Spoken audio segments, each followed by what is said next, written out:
Welcome back to the Church of Atheism podcast, episode number 50, 50. The, silver edition? Shit. What's 50th anniversary? Gold anniversary? I thought that was 100.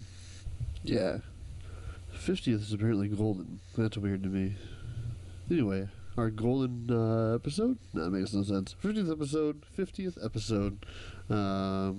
We saved a pretty interesting topic for you guys for the 50th.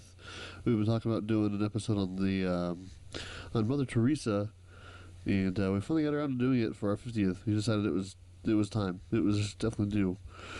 Before we get started, we actually have a sponsor. Yeah, making moves, kids, boys and girls, ladies and gents. I'm assuming your identity. I'm assuming your gender. Anyway, brackets, first round upsets, the final four. March Madness is here, and it's time to bet with the best at MyBookie. Would you rather sit in your office desk or call out sick and binge on NCAA tournament games and junk food? Like, that's even a choice. Sometimes it feels good to be bad, especially when it's someone you trust. And if you're looking for a place to get in on the action, you can trust MyBookie. They've been in business for years, and they're growing like wildfire. The best part is they pay off fast. So when you call that 12/5 upset this year, make sure you celebrate. You'll be pocketing gold. You'll be pocketing cold, hard cash.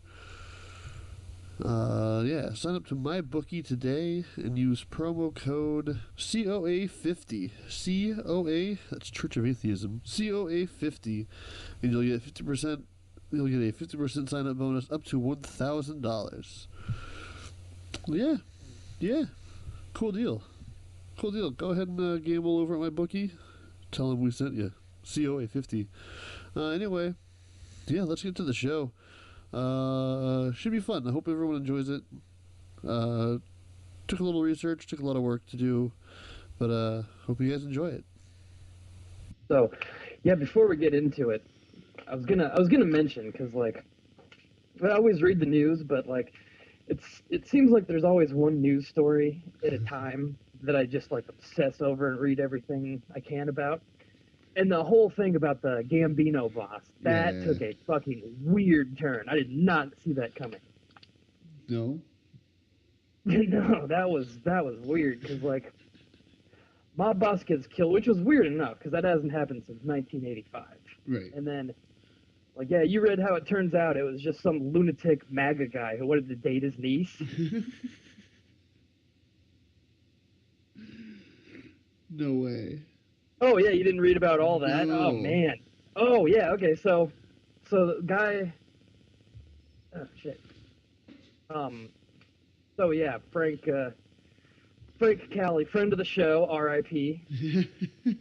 been losing a lot of them lately. There was Carmine Persico, longtime friend of the show. Yep.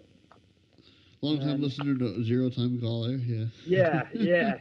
I don't know if they listen to podcasts in federal prison, but maybe. I'm sure if they do, this is what they're listening to. Yeah, I'm sure Italian Catholic guy is definitely listening to this show. Hey, these guys speak to me, you know? Yeah. I guess Carmine Persico was real good friends with Bernie Madoff. I don't know, it was weird. But anyway, so the Frank Cali, he's well, first of all, a mob boss hasn't been killed in America anyway since 1985, and that was when John Gotti took over the Gambino family. So then this happens, and it kind of aligned with some weird things.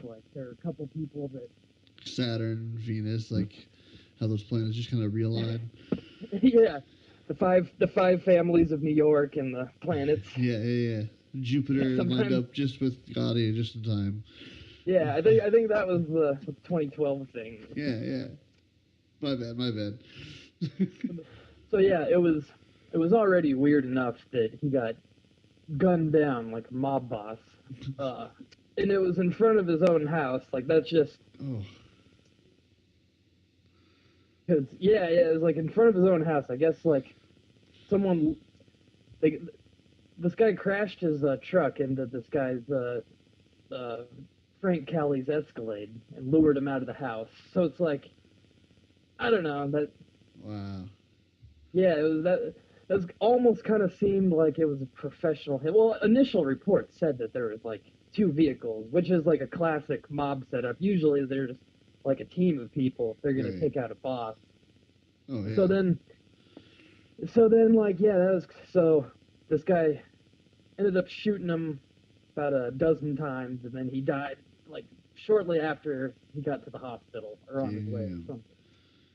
And then so they're looking for a blue truck. That's all anyone really knew. And well, like another thing is that John Gotti's brother Gene Gotti just got out of prison like a few months ago. So there's all these like all the speculation that it was a big takeover and there was going to be Right. a old school style war. And then no, they found this guy's they found the blue truck they were looking for in New Jersey, and then it turned out to be just some 24-year-old guy who they pretty much determined that this guy was.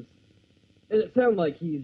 Oh yeah, it sounded like he was crazy, and what he did in court, well, like, it proves it. But like, yeah, so they found him, and they pretty much determined that he was just trying to. He was like trying to date this guy's niece, and he. And I guess he got like. I mean, who knows what happened? He could have told him like, no, you're not fucking dating my niece, and Right. or could have sent people after him, and then like, yeah, that was it. Wow. Like that was all the But this guy, so he goes to court, like the next day after they arrested him, and on the palm of his hand he's got like I think it says. Yeah, on the palm of his hand, he wrote a bunch of like pro-Trump stuff, and Oh, like Jesus. he's like a QAnon like Pizzagate guy, Of so he wrote like course. he wrote like MAGA on his hand and shit. Hmm. So it's like the guy of the most powerful gang in the country got gunned down by some lunatic MAGA guy. America. That's What what the hell? This fucking country. This is why I can never move away. Oh my god, I know. What a like oh yeah. So I've been like glued to that story, and it's that's all that really came out for now. It's like when they found out it was just some I think some anonymous FBI guy said that he's like, yeah, he's like a 25-year-old nobody, and this guy, the anonymous FBI source, called the guy an idiot and said all sorts of things, and then like the day after that story, they show him in court, and yeah, he's just like Accurate. Yeah. Accurate descriptions there. yeah, he's just like some some QAnon MAGA guy. Jesus. It's like wow, I can't believe that. I almost can, actually. Yeah, As crazy as this shit's getting, like now it's getting literally to the point where I'm just like, if something surprises me, it's fucking my fault. yeah. Well, it's like a Pizzagate guy. And several of Yeah. those people have already been involved in Yeah. high-profile shootings. But I never would have thought a Pizzagate mob boss. Like, No, that's crazy. Yeah, that's a weird that connection. that took like a turn that I just did not see coming.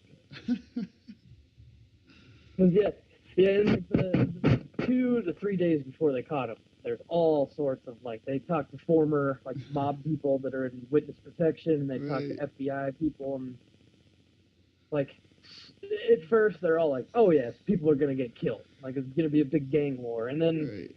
slowly they're like, yeah, actually, like when they got a little more information, they're like, yeah, this doesn't seem like a real organized hit, and no, it was just some Yeah. yeah, some fucking dumb Jersey Pizzagate, like 25-year-old. God damn it. Wow.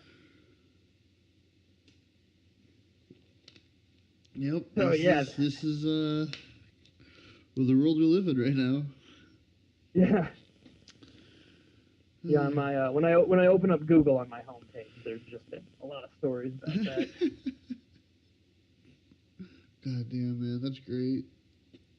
Yeah, it's like when you watch like The Godfather, you don't expect Sonny to be gunned down by Nixon supporter. yeah, the big Nixon guy. He's not a crook. Yeah, exactly. That really. I mean, I have notes and everything for what I was going to, say on this episode, but I can't go on from there. Yeah. I wasn't sure if you knew that or not, so I was like, all day I was dying to at least bring No. that up. I knew, like, a mob boss was killed. I didn't know the whole fucking story, though. Jesus Christ. And it was like, well, what's crazy is that, like, not a lot of information was really known about him until that happened, and then, like, Right. oh, yeah, I think he was, like, born in Sicily, like, and he married into some, like, Sicilian mafia clan, so he's big time in here and in Italy. Right. And then, yeah, it's just crazy. Oh, my God. But then I guess, like, That checks out. yeah, like, when you really look at it, it's like powerful people are always killed by like lunatics. Yeah. You want to think it's a conspiracy, I guess, but no, it's just some crazed weirdo. There's good people on both sides. You got the crazy weirdo, and you got a fucking mob boss. Yeah. But yeah. that's still his default response. There's good people on both sides. Yeah, good people on both sides. God damn, man. Speaking of crazed weirdos from Europe, Yeah. good transition. Fuck yeah, it was. Oh, were you speaking of Mother Teresa? Oh, yes, I was. I spent the last couple hours, the last, like, couple days. I had fun researching her, but, like... She's, yeah. I really hit it hard this evening. That's why I wanted to... Go ahead. Yeah, I was gonna say, yeah, that's why, because a lot of this is fresh in my mind. And then I'm like... Yeah, actually, when you messaged me earlier, I thought it was a lot later, so that's good. Nice. Yeah, and I figured for our 50th episode, we had to do something bigger than just current events.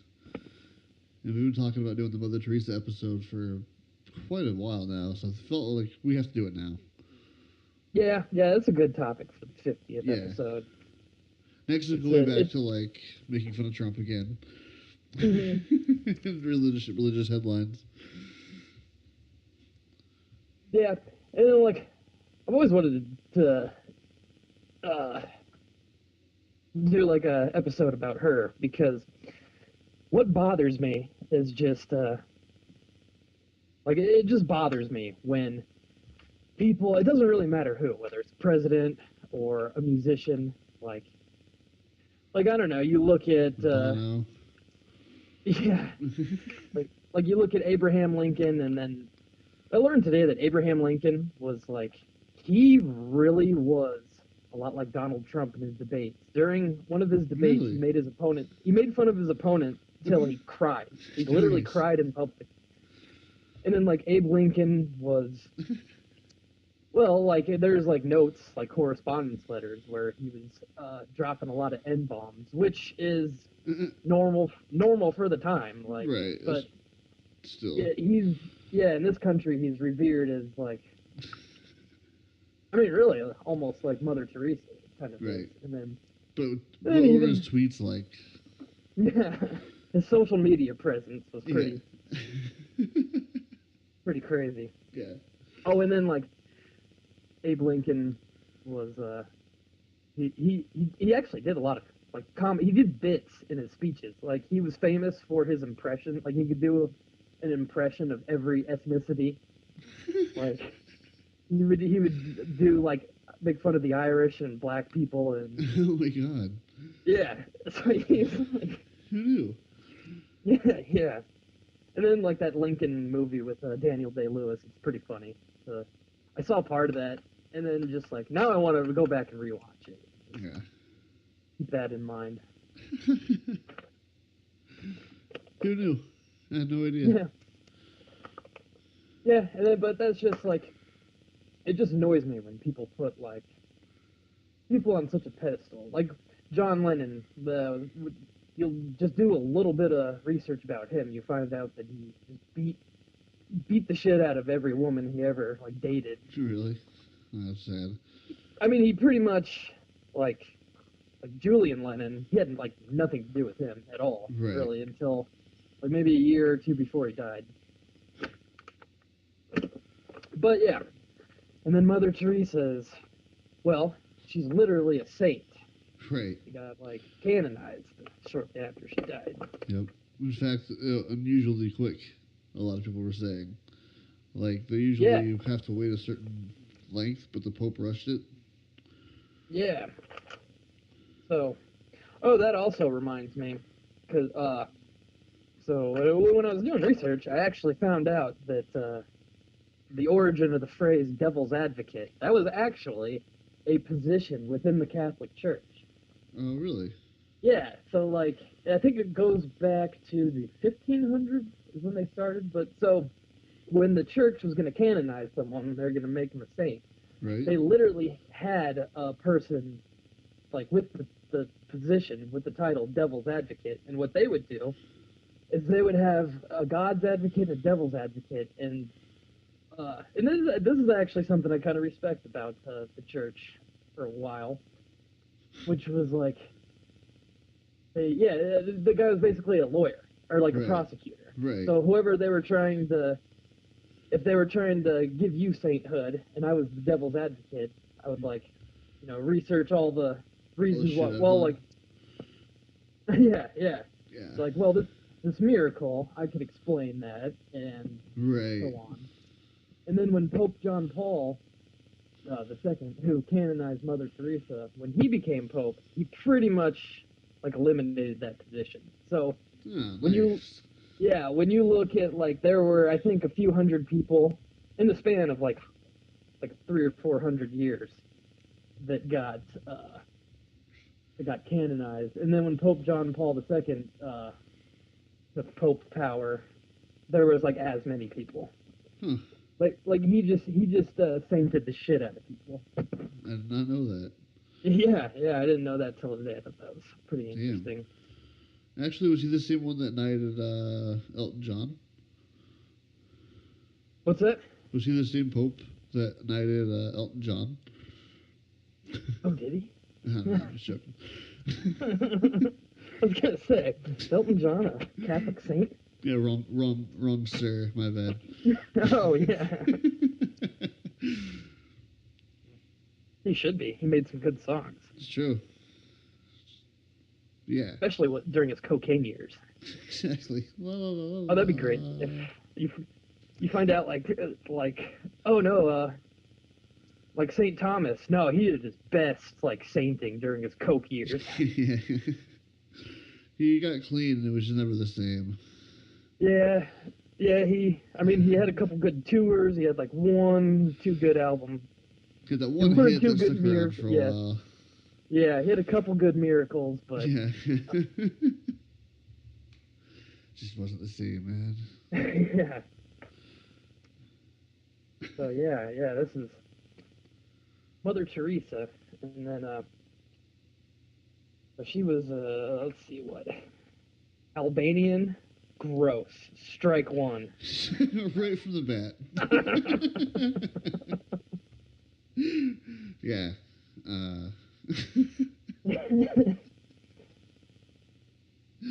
Strike one indeed, sir. Oh yeah, and then also there's clearly going to be plenty of opportunities to just go for the low rung joke. Oh yeah. About missionary positions, and then like Christopher Hitchens actually wrote a book about Mother Teresa called The Missionary Position, yep. which rules. I have it. I haven't read it yet, but I have it. Yeah. I read that it was pretty fascinating. Yeah. I was actually going to read it for this to help study, but I was like, yeah, no time. Yeah. And I don't really think I can take a book like that to work. Yeah. I'm like, customers walk in. You're in there.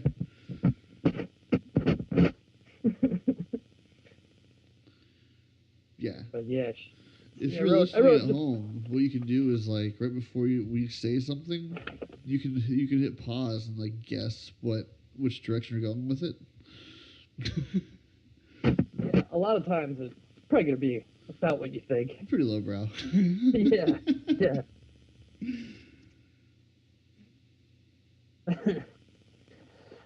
So then, yeah, and then I was like reading a little bit about her.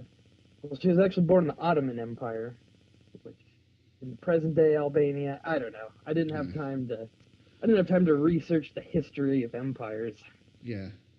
I'm sure there's someone else who's like, oh, how do they not know that? Yeah. Sorry. Sorry, guy. Sorry, nerd. Yeah, right? Bible nerd. But then, let's see. Just a little bit about her background. Oh, yeah, she was like, decided when she was 12 that she wanted to devote her life to religion, which, like, that sucks. Yeah. People back then had shit childhoods, if that's, like, what she was doing for entertainment, was being religious. Yeah, one day when I grow up, I'm gonna be religious. Because when we were 12, that was when PlayStation 1 came out. Yeah. And yeah, I had better things to do, like Yeah. Road Rash. Oh, dude, Road Rash. We had what was the Home Run Derby game? Oh, Triple Play. Triple Play. God, that was fun. Yeah, I think we brought both of those games up a lot. Yeah. Yeah, that was pretty much 12 years. Yeah, that was us at 12. Yeah, but they didn't have PlayStation back then, so I guess religion it was. Yeah. What you doing over there? Just doing some religion. Yeah, just having fun doing religion. And then when she was 18, I wrote that she ditched her mom and sister. No, she basically like, Later, bros. well, her yeah, her father died when she was young. He probably got bored until he died. He literally got bored to death, is my guess. Probably. It just seems like a boring time and place to live. Yeah. At least during that time in America, they had like baseball. You play baseball in the street or whatever. Right, or have like, yeah, turn on your radio and listen to a baseball game. Yeah, yeah. Something going for you. Yeah. And I guess like, beat up drunks and rob them, I think. Yeah. Watch mud dry out. So then she, yeah. She, let's see. Oh, yeah, okay, so she chose the name Mother Teresa, which, yeah, when she was 18 or 19 is when she, like, really was old enough to, like, I don't know. Yeah, just follow religion or whatever. But anyway, so yeah, I think it was funny because she was a missionary, and she chose the name. It's like French, so I might be butchering it a bit, but it was like Teresa de Lisieux, who's the patron saint of missionaries, which is like Right. I don't know. I don't know why that bothered me. She's a missionary, so she's gonna be the saint of missionaries, which.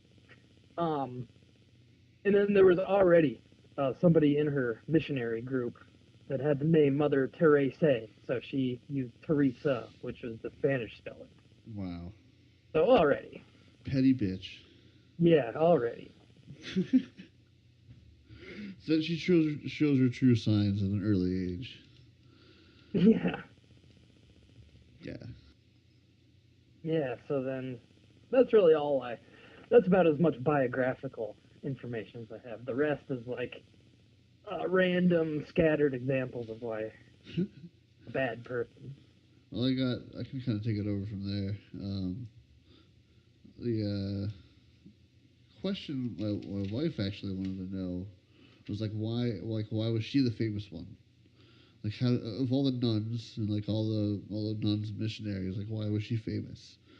Yeah, when I thought about that, I thought that was a pretty interesting question. I never, because she's literally the only famous nun I could think of.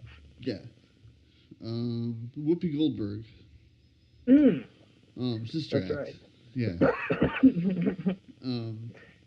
No, basically, she in the 50s, in 1950, she received permission to start her own order, like her own little organization or charity, and it was the Missionaries of Charity, what she called it.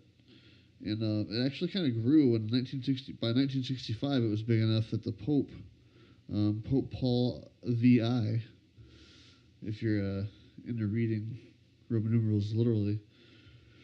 That means he's got an IV that goes backwards. It Yeah. shoots out blood. That's pretty metal. It's not the sixth. It's VI. Yeah. Because fuck Roman numerals. It's 2019. That's right.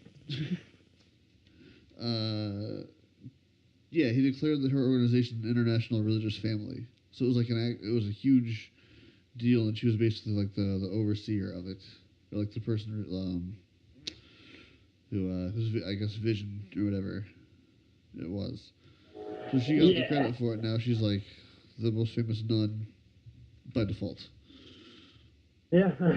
Yeah. Yeah.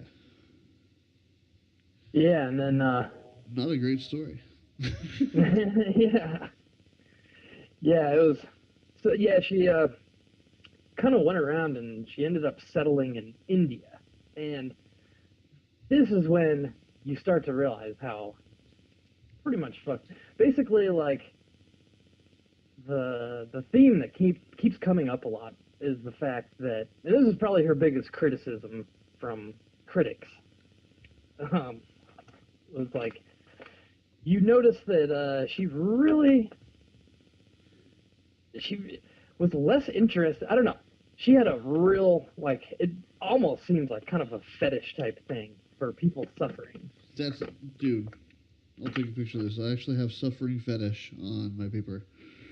Yeah. Like it was. She would be almost turned on to the point where people were suffering because she thought it was more, almost like closer to God, I guess.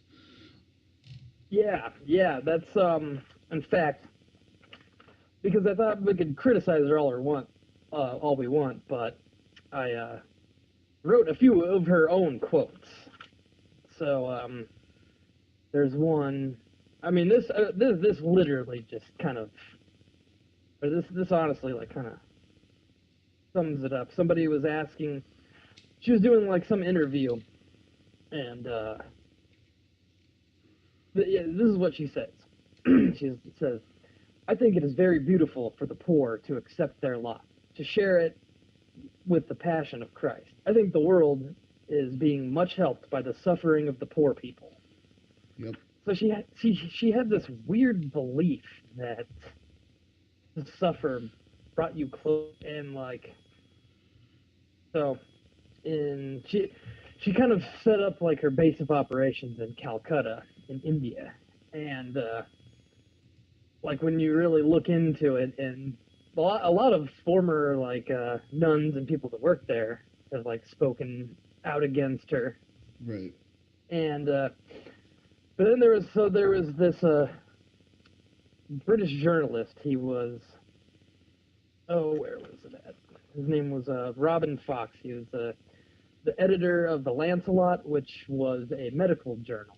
And in 1991, he toured the God, what was her missionary name again? Hold on. Damn it. How did I not write that down? The home for dying destitutes. Oh yeah, I did write it down. Yeah, which is such a lovely name. Yeah, eventually it was changed, but that is what she named it. It's a morale booster. Yeah, that was her big, her kind of like base. Yeah, the home for dying and destitute, or the home for dying destitutes. Like she. I feel safer already. Yeah. She loved poor people suffering so much that she really just, that's what she named her, yeah. Her hospice. And then like, yeah, so like, I mean, of course, she probably did help a lot of people. Like she at least gave them shelter and some food. But like, so yeah, this guy Robin Fox, he was like touring the home for dying destitutes in Calcutta, and Yeah. just among the things he noticed is that, for one thing, almost nobody there had medical knowledge of any sort. Yeah. Like they would try and treat people, but like a lot of them knew really nothing about diseases. So people who were like they didn't segregate the people in the hospice at all based on their medical condition. So Right. You would have someone who was just sick next to someone who was like terminally ill and contagious. yeah, yeah. So like infection spread, and then there's a lot of people that died because they didn't know even what they had. They didn't separate curable and incurable people. Right. There's a complete lack of like painkillers and pain relievers.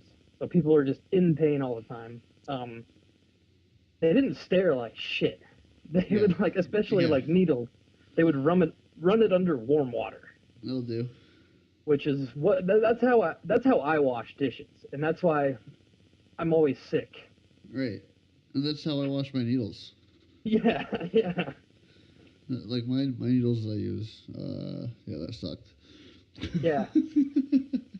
My mercenary work causes me to have to do a lot of on the field surgery, and Yeah. I get a lot of infections because I just run my needles. Yeah, Or lukewarm water. yeah. Oh yeah. One of the worst parts is not segregating patients.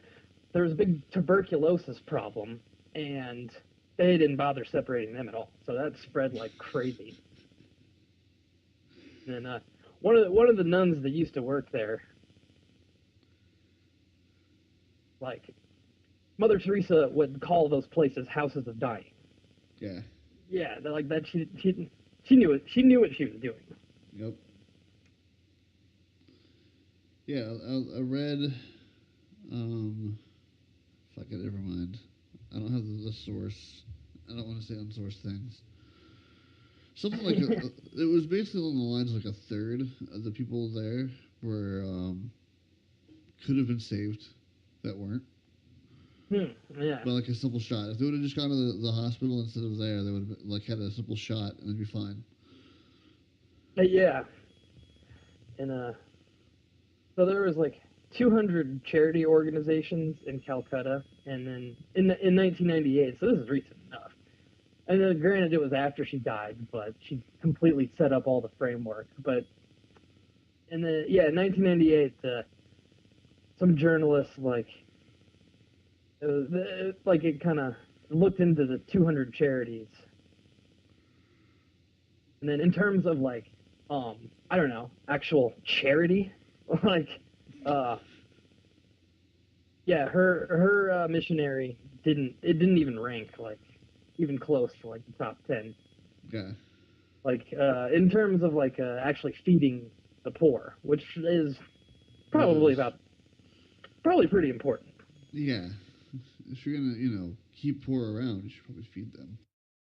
And then you could argue also that you can only do what you can with a limited amount of money, but some sources claim that it's confirmed that she got millions. Some sources claim that she had about $1 billion Yeah. like donated to her, and in fact, in what was it? Oh yeah, 2017. So this investigative journalist actually found I found a lot of articles for this claim, and so the funds in her missionary under her name amounted to billions. She was actually the biggest investor in the Vatican Bank, which was the Institute for the Works. Yeah, the Institute for the Works of Religion. She was the biggest, not shareholder. I don't know what the word would be. Client? Yeah, I guess client. She was the biggest client, to the point where if she started making significant withdrawals, like the Vatican Bank would have like collapsed. Wow. That's how much money she had.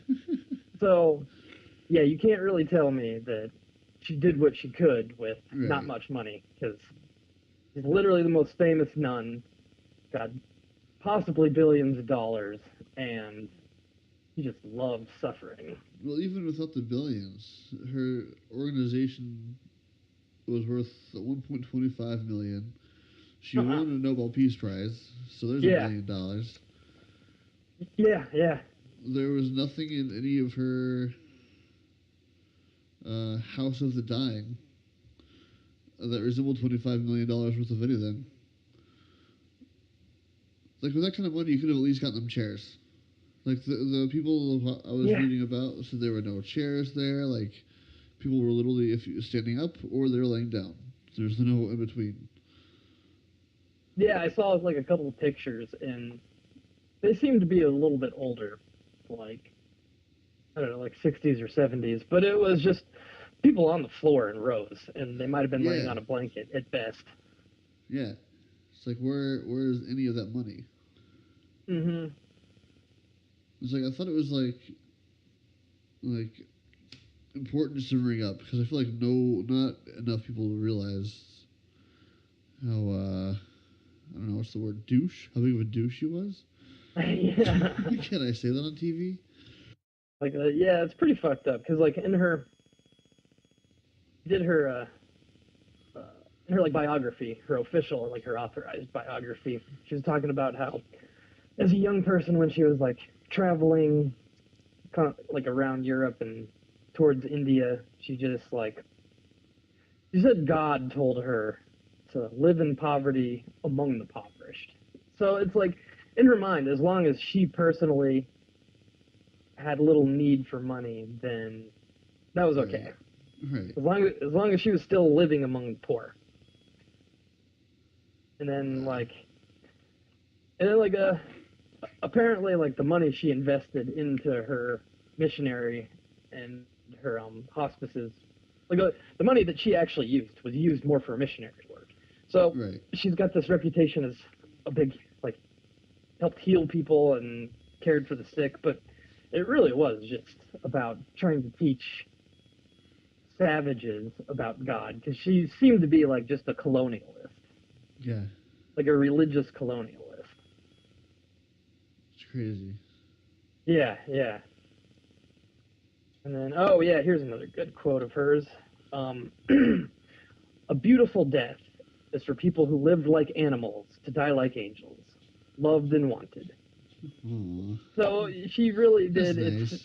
Yeah, yeah, yeah. So she referred to the people that she quote unquote helped as living like animals and dying loved and wanted. Wow. And then so then another pretty pretty messed up thing that was like, well, as we said, she did like a lot of her work in like India and kind of like the Middle East, like kind of towards Pakistan. So she mostly dealt with like Hindus and Muslims. She set up a lot of stuff in like Latin America Right. where there's a heavy Catholic population, but it seemed like the bulk of her like hands-on work was in India. And so I don't know if you read about her. Did you read about her secret baptisms? No. This is pretty messed up, especially with like Hindus and I don't know. I heard that Muslims kind of a lot of them take the religion a little serious. A But so little bit. so when people were on their like when a lot of these people were on their deathbed when they were like very close to dying, they would like some of the nuns were instructed basically to be like to ask them if they want to go to heaven, and then they're probably like just delusional from a fever or something, so they Right. had no like she would either make them like consent to being having a Christian baptism, whether or like, despite the fact that they had no idea what was even going on. Right. And then, so, like, then they would ask, or what they would do is, when they're having, like, a fever, when they're close to death, like, she would instruct the nuns to, put, like, get some cold water and put damp cloths on their foreheads, but that was actually holy water that was blessed. Of course. So instead of like actually relieving any sort of pain, trying to bring the fever down, that was actually her way of secretly baptizing these people. Wow. And so that would obviously be a huge violation of their religion. I feel like that's spiritual rape. It exactly is. And yeah, I mean, obviously this is a show about atheism, but that's kind of fucked up. Like Yeah. we've at least emphasized to just at least be respectful. Yeah. Yeah, I don't care. I've tried to say it more times than I feel like I should say it more often actually, but I feel like it's about the religion, not the person, in like 99% of the cases. Yeah. Like, I have the problem with people using their religion to justify their agenda, and that's exactly yeah. That's where the line is. Because if it's something they believe in, if it's something that's important to them, right, that's kind of fucked up to do something like that. Yeah. And then when you consider that, in India, and probably most of those people were definitely not Christian. Like, that's a pretty sick, weird thing to do. Got him. Yeah, exactly. Got him. Like, she gets a bounty for everyone she brings over. I mean, actually, I think that is basically how she looked at it. Yeah, it's a bounty from Christ. Yeah, it's probably, pretty much. Yeah. Jesus. Like, in her will, or her, like, kind of wishes towards the end of her life, she asked for all of her diaries and correspondence letters to be destroyed, which they weren't. And there was one where she pretty much alluded to the fact that the more souls she saved, then, like, that was basically her end game, was saving souls. It wasn't helping people. So she, pretty much admitted that she didn't give a shit about these people. She gave a shit about their souls and getting them into heaven. Right. Yeah, of those letters, she requested them to be destroyed because she was concerned that people will think more of me and less of Jesus, is her quote. Yeah, well, that's why she wanted those letters destroyed. Yeah, well, I think less of both of them now, so good job. So, I can't complete a sentence. The whole time I was studying this and like looking at some of this shit, I just kept thinking like, only religion could do this. Yeah, I don't really know under what circumstances like you would feel the need to do that. Like, can you, in the name of atheism, can you make sure that someone suffered just for the sake of suffering so you would feel better about yourself? Like, I'm helping this person? Yeah, that is like... Yeah, that's kind of what it... Where else can you get that besides religion? Yeah. Maybe in, like, politics, but even that, I just cannot picture, like, a Republican tricking someone on their deathbed to renounce their democratic status or whatever. Right, exactly. I don't see that happening. No. Really anywhere outside of religion. I forgot to plug my computer into a power source. Ben Franklin would be so upset with me right now. God, fucking... Yeah. Yeah, he did invent the internet. Yeah. And he invented electricity.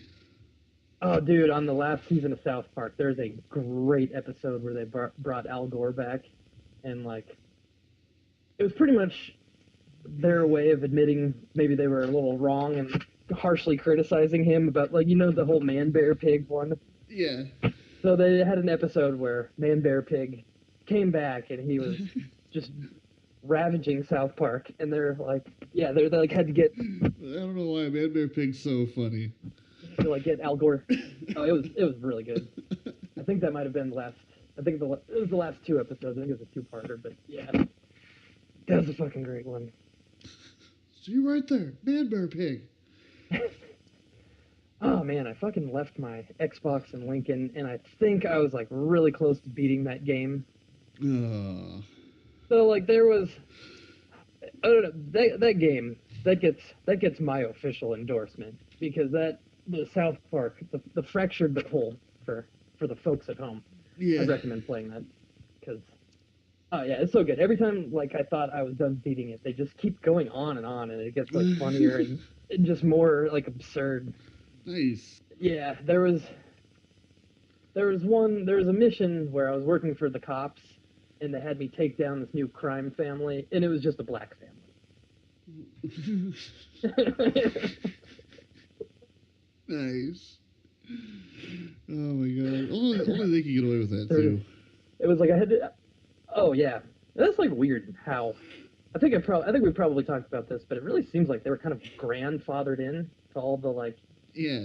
That's the only entity in entertainment that can consistently get away with like just really being un-PC. And yeah. I don't know if you've seen the last like 2 or 3 seasons, but they have a character named Principal PC. Yeah, PC Principal. Yeah. Yeah, he's in the game too. He teaches you an extra fighting move when people say microaggressions towards you. It's pretty funny. But yeah, it seems like they're grandfathered in, because I never see any articles just being outraged. So, yeah. like, hell, even The Simpsons had to take away Apu, which we've covered, and that just still pisses me off. It's the most ridiculous thing I've ever heard in my life. Yeah. Yeah, and then, like, they could just keep getting away with it. I don't know. Like, there was, like, I think they wrote a letter, or they made an official statement to, like, the heads of Comedy Central about how, it was, like, during, like, the 2nd or 3rd season, when they just kept attacking groups. It's like, well, we already, like, we made a bunch of money for Comedy Central attacking groups. And if we stopped now, then that would be extremely hypocritical. And it is, too. They're right. Yeah, they are right. Very, very true. Yeah. Yeah, but anyway. This is classic. This is a classic episode of Teresa. I know there was that. Was it the? There was the one where the statue of. Oh yeah. The statue bleeding out of its. What's that? Oh, it was bleeding out of its asshole, and then they found out the statue was bleeding out of its vagina, and the Pope's official statement was something like, "Yeah, that's just a chick having her period. That's not a miracle," or something like that. Yeah. God, that's such fun. That's such a great show. But yeah, I read an article that kind of, well, there was, and I didn't even watch it for preparation. I wish I would have. But the Penn and Teller bullshit episode called "Holier Than Thou." Yeah. But yeah, and then there was a similar article that kind of touched on Gandhi and the Dalai Lama, which we could definitely get into on a future episode. Oh yeah. They're pretty. Gandhi was actually pretty racist. Yeah. I haven't done any of the research, but I've actually heard that before. Like, randomly. Yeah, because he was against colonialism and, against trying to end the racism of the British towards the Indians. But he had no problem being, like, when he traveled to Africa, he did not have good things to say about Africans. Jesus. And then I read a really interesting quote from like some article. It might have been in one of Christopher Hitchens' books, or I don't know. There was quite a few people that wrote some books and articles and all sorts of stuff about Mother Teresa, but it was about how like I don't think she was like overtly racist. At least that's something I kind of tried to look for. I couldn't find her saying any racist stuff. Yeah, I never found that at all. But like, whoever was talking about it made a really good point of like, it's like what she did was like for white people. It was like kind of like, especially like European and American like religious people. They have this idea that the rest of the world is savages, you know, like Africa and India, and like she really perpetuated that belief by like making a big deal of going around the world and teaching these animals, people living like animals, about, you know. Yeah.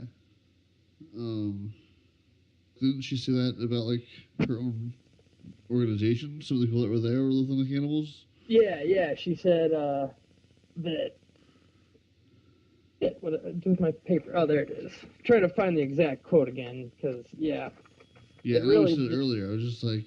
Yeah, it really just sums up a beautiful death is for people who lived like animals, die like angels, loved and wanted. So yeah, she did refer to poor people as it seemed like she hated poor people and loved watching them suffer. I mean, she literally said pretty much that the suffering of the poor people is making the world great. Yeah, I didn't take it that way. I took it like, wow, you can take it both ways actually. Yeah.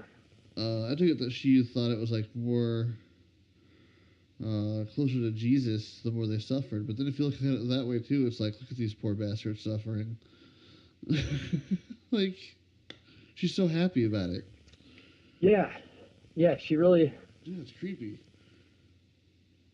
She really delighted in that sort of thing. She also made kind of a habit of really supporting bad people. And well, let's see. Oh, there was two guys.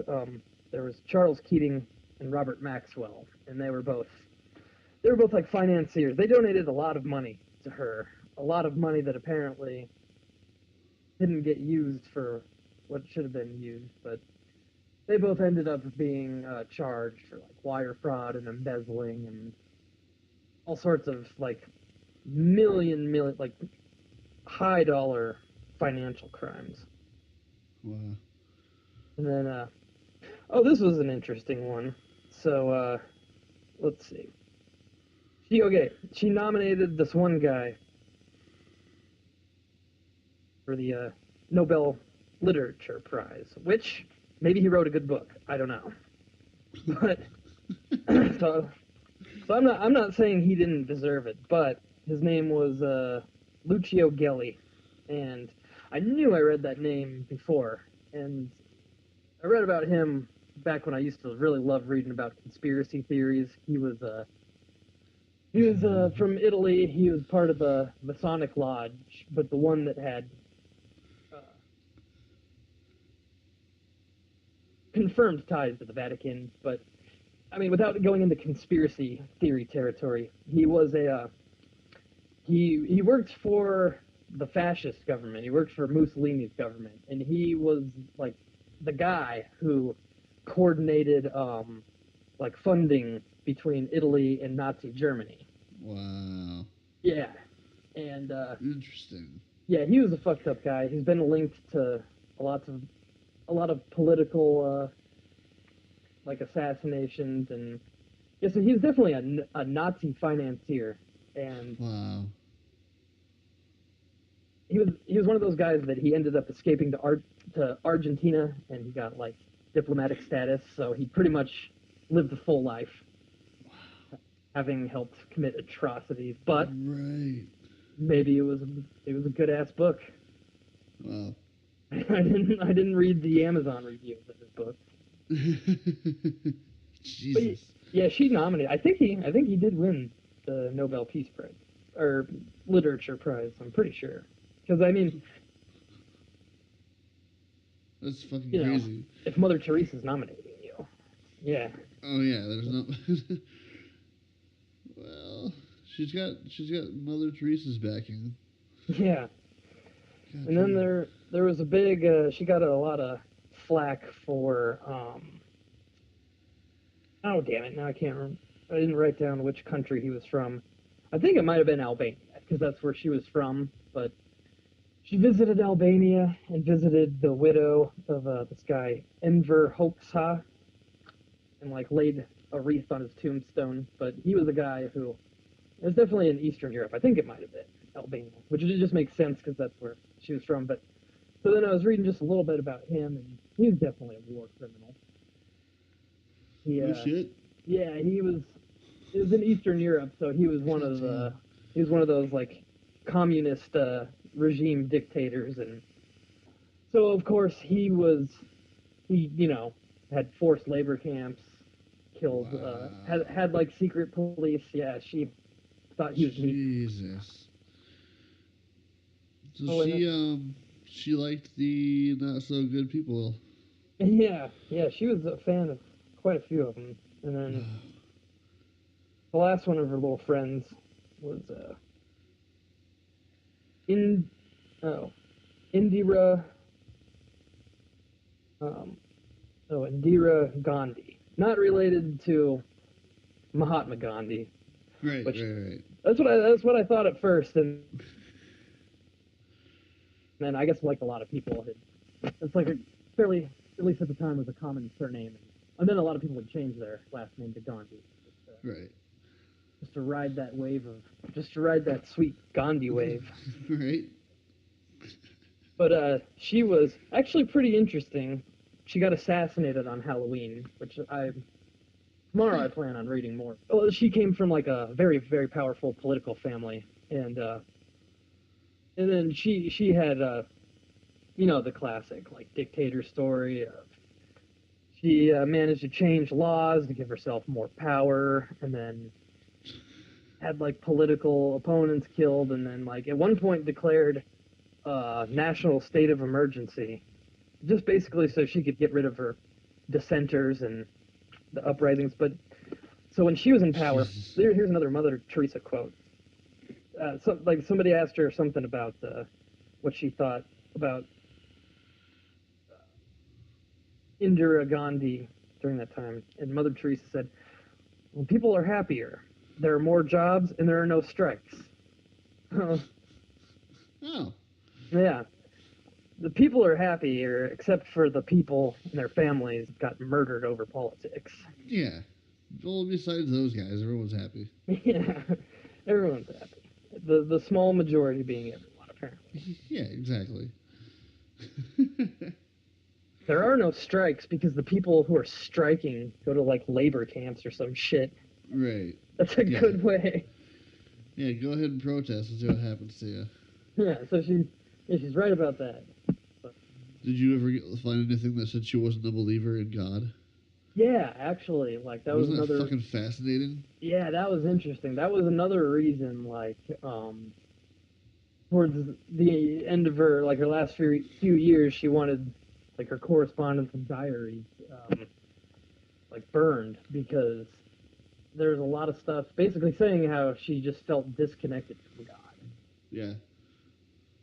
So, yeah, that's crazy. Like, and then a lot of people who knew her well on a personal level said the same thing. She started expressing a lot of doubt about God and the church, and just the fact that she continued just being horrible. Yeah. Like that's so crazy. One of her quotes about her faith was, let's see where to go. Teresa expressed grave doubts about God's existence and pain over the lack of faith. Where is my faith? Even deep down, there is nothing but emptiness and darkness. If there be God, please forgive me. When I try to raise my thoughts to heaven, there is such convicting emptiness that those very thoughts return like sharp knives and hurt my very soul. Yeah. Wow. Yeah, that's fucking pretty wild. If you're just joining us, that's from Saint Mother Teresa. Yeah, official saint. Yeah. Boy, the Catholic Church is really on top of it, man. Dude, I want that devil's advocate. I want that devil's advocate job that we talked about earlier. That sounds awesome. Yeah. How does one It apply sounds for like, that? yeah, it sounds like you'd be more qualified if you weren't religious. Right, exactly. Yeah, of all the things, that was like one of the most fascinating tidbits. I didn't think devil's advocate had that sort of an origin. And it was pretty cool that, like, the Catholic Church would actually advocate for skepticism Yeah, who'd have thought? until Pope John Paul II. Yeah. Some, Or I. Yeah. Aye. Pope John Paul the I. Did we end up doing a Pope's episode? I know we talked about that a lot. That might have to be. I haven't yet. I didn't think so. I remembered reading quite a bit. And, various I think popes. we're gonna do like our top 10 favorite popes. Oh yeah. We were gonna rank the popes. Yeah. Oh, and then at one point the idea was to just not have anything to do with their poping, like. Yeah. Yeah. Oh no, was that the Vatican Tonight idea we had? Oh yeah. Like the trade deadline for the Pope. Oh yeah. We had a lot of different pope ideas that we'll have to do. We'll have to do all. Because popes are hilarious. I wonder if we should start like making a record of all the stupid shit we've thought of that didn't make the program. Yeah. This just in. That's about all I had on. Yeah. Cardinal James traded to Pennsylvania. Yeah.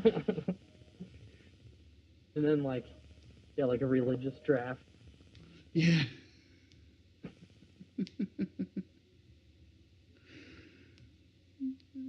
Yeah, we have to do something like that. Yeah.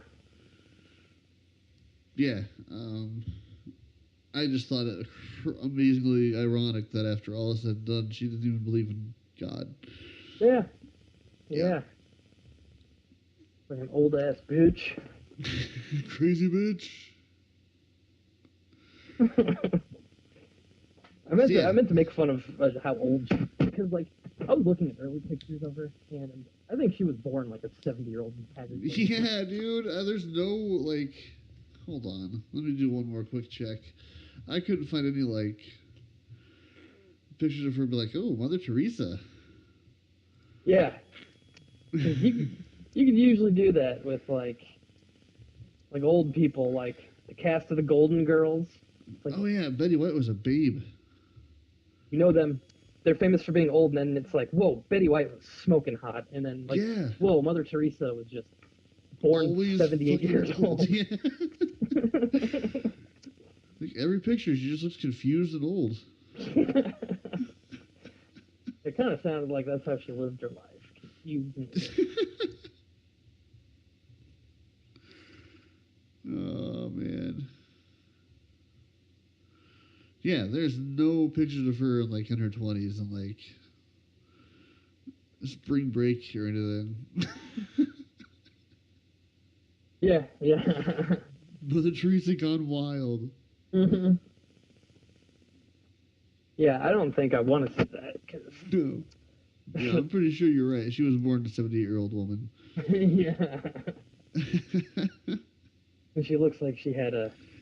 She looks like she was born with, 78 and, a 2-pack a day voice. Like, hey, go with Christ.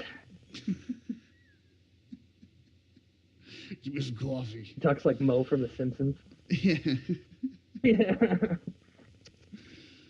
Oh, no, you need to suffer more. It's better for you. The beatings will continue till morale improves. Yeah. Yeah. There's not a single fucking picture of her where she's she's not 70. Yeah, I stopped short of Googling Mother Teresa hot, but I did look at pictures of her, and yeah, that's. Well, here's going to be an actual Google search from me. Mother Teresa, too hot for TV. Nope. I found a lot of stuff doing that, but not what you're looking for. Dude, if I die randomly, my search history is going to be amazing. Oh yeah, mine too. I need to wipe that clean somehow. The shit I've looked up just for the podcast by itself.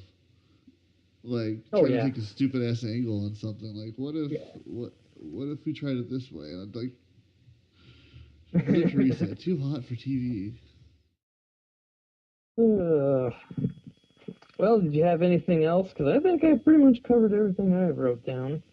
Yeah, I've pretty much shot my load about Mother Teresa. Yeah, me too. And since this was educational, this counts as community service. Yeah, yeah. So when they play this in court, like this counts. Yep. Congratulations. I'm not allowed back at YMCA or most churches. Something about some podcast I do. That'd be amazing if that was true. If, like, we literally got banned from certain places. That's going to do it for episode 50. Episode 50 is in the books. Thank you guys again so much. Really do appreciate you guys tuning in, listening to us, shooting the shit on Twitter. You know, what we do here in the Church of Atheism. Appreciate it. Love you guys. Yeah. With that said, we will talk to you next time.